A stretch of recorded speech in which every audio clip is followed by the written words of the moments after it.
Welcome back to our YouTube channel. So for today's video, gagawa tayo ng Dulce the Letche. Napakadali lang nito guys. Pwede siyang gamitin as flavor sa ating mga icing.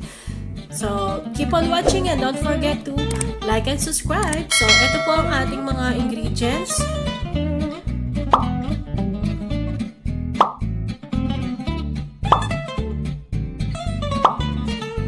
So let's start na po. In a clean bowl, lagay na po natin ang ating warm water. And then ang ating cornstarch. I-mix po natin. Halo-haluin lang po natin. Saka po natin ilalagay ang ating powdered milk. Ayan. Then mix well lang po.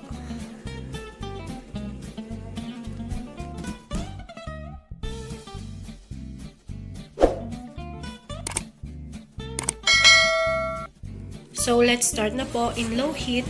Tunawin na po natin ang ating brown sugar. Hanggang sa maging ganyan na po ang kanyang consistency.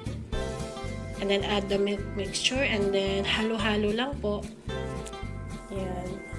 Halo-haluin lang po natin. In low heat lang po ha. Kapag medyo tumitigas po siya, yan, medyo nagda-dry siya, okay lang po yun. Haluin nyo po. And then, mag-a-add lang po tayo ng konting water. Mga 1 tablespoon lang po.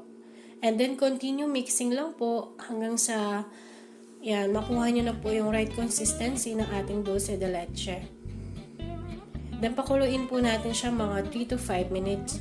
Kapag lumalabas na po yung mga bubbles na ganyan, okay na po yan. Ganun lang po kasimple ang paggawa natin ng instant Dulce de Leche using powdered milk.